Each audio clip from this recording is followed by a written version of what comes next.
It was a quiet Tuesday morning in May 2025 when Ibrahim Traoré, the 36-year-old president of Burkina Faso, sat confidently in his office in Ouagadougou. He was preparing for what would unexpectedly become one of the most influential international interviews of the decade. A live global broadcast had been scheduled, coordinated by the BBC, with simultaneous feeds to CNN International and France 24. An estimated audience of over 50 million would be watching. Traoré, dressed in a sharp navy blue suit, reviewed his notes calmly. The room around him was a deliberate mix of tradition and modernity. Tribal masks, contemporary art, and the national flag standing proudly behind his desk. "Any particular topics they want to focus on?" he asked his press secretary. "Economic development, regional security, and potentially U.S. foreign policy in Africa," Moussa Kabor replied, hesitating slightly. Ibrahim simply nodded. He had anticipated this. The relationship between the U.S. and several African nations had grown tense, and Traoré, known for his unapologetic voice, understood that the moment to speak plainly had come. Thousands of miles away in Washington, D.C., President Donald Trump was finishing his daily security briefing. Vice President JD Vance sat beside him, flipping through a folder of intelligence updates. "Sir, Ibrahim Traoré is going live in a few hours," warned National Security Advisor Jake Sullivan.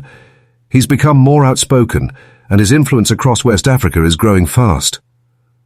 Trump waved it off. "He's just another young president trying to make noise," he muttered. But Vance leaned forward. "Actually, Mr. President, his economic reforms have been impressive. Other African leaders are paying attention." Trump rolled his eyes, uninterested.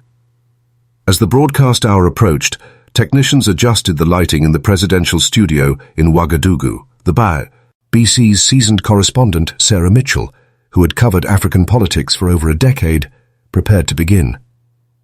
"President Traoré, thank you for joining us live," she began once the cameras rolled.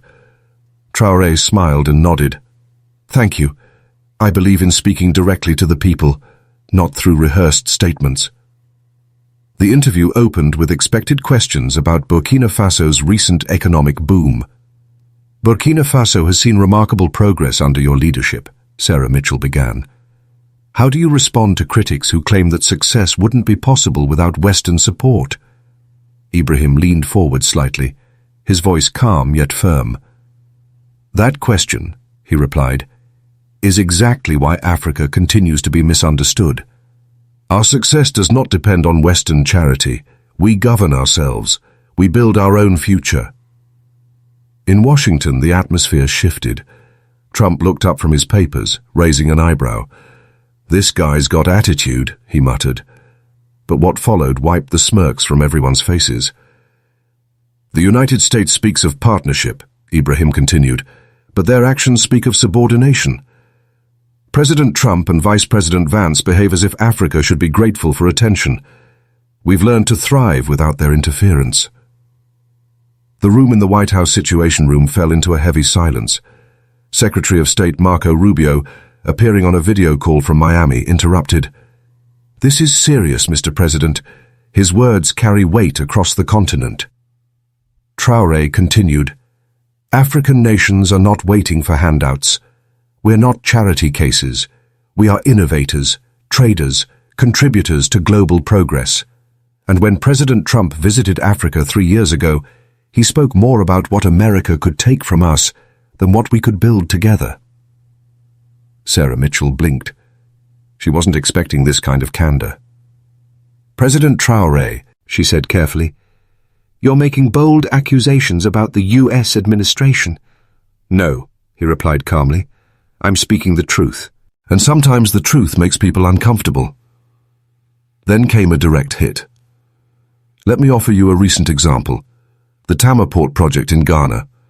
Despite Burkina Faso and Ghanaian firms offering better bids and deeper local knowledge, the contract went to American companies. When we asked why, Vice President Vance's office said it was to ensure quality.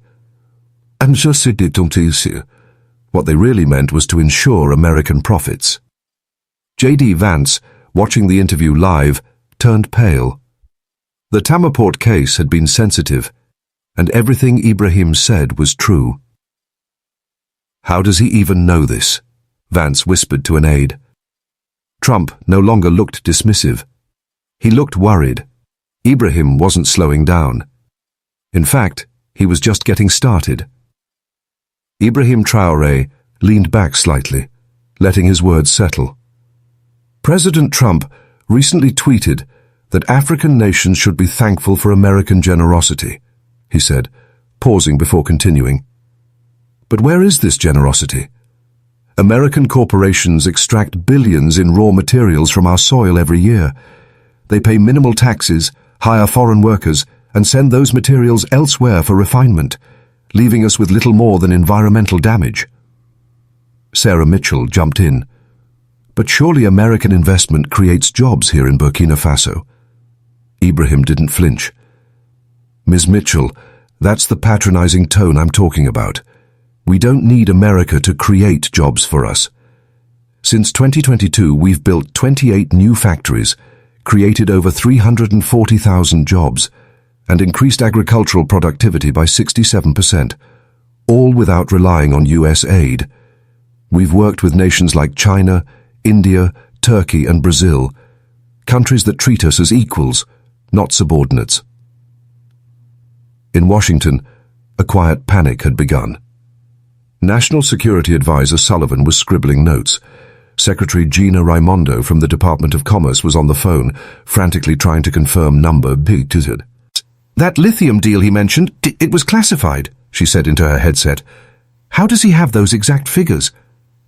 Back on screen, Ibrahim raised the stakes. "Last month, US businessmen came here offering exclusive access to our lithium reserves, critical for electric car batteries. In return, 2% of profits and a single processing facility that would employ just 200 people. That same week, China offered 45% of profits, 3 facilities, and training for 5,000 local engineers. Which deal do you think we accepted?" Trump's fists clenched. JD Vance was texting furiously. "Prepare a response now. This is turning into a disaster." Ibrahim's voice remained steady, but the pressure behind it was undeniable. "This is the difference between partnership and exploitation. China and others see value in our growth. America still acts like a colonial power. Extract, ship, profit, repeat."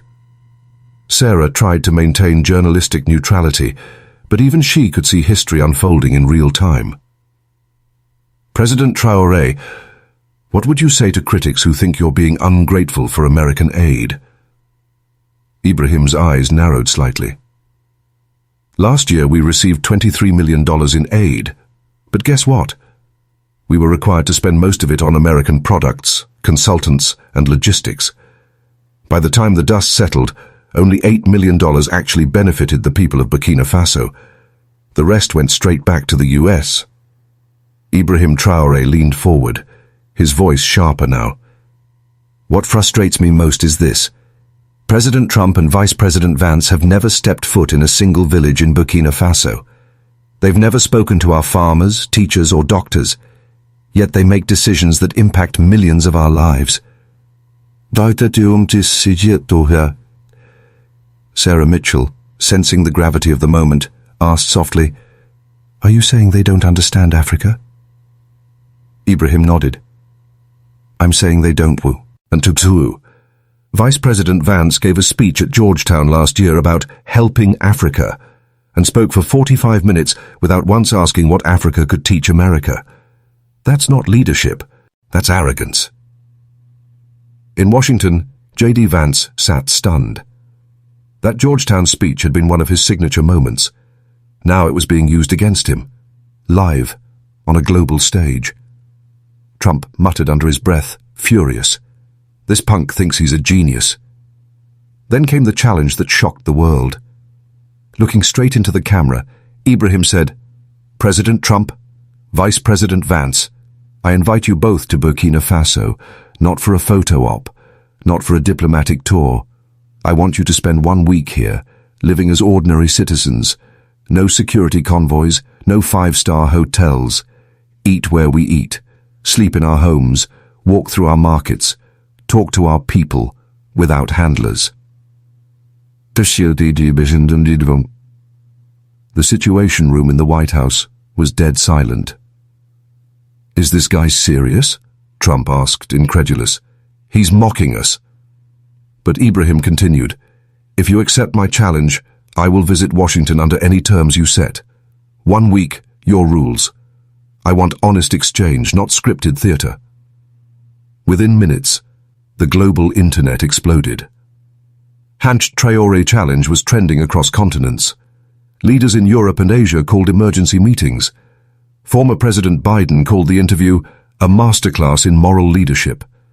Burkina Faso's approval rating with foreign investors skyrocketed, and Ibrahim's own popularity surged to an all-time high. Back in the studio, Ibrahim offered closing words that would be quoted for decades. Leadership in the 21st century is not about domination. It's about collaboration. It's not about shouting the loudest. It's about listening the closest.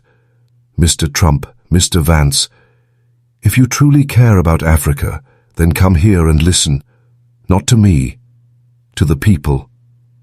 Sarah Mitchell was nearly speechless. President Traoré, this may be the most powerful interview of my career. As the broadcast ended, reactions poured in from across the world. But in the hearts of millions of Africans, one feeling dominated: pride. For once, someone had spoken the truth with courage, clarity and dignity. The world had changed, and it wasn't going back.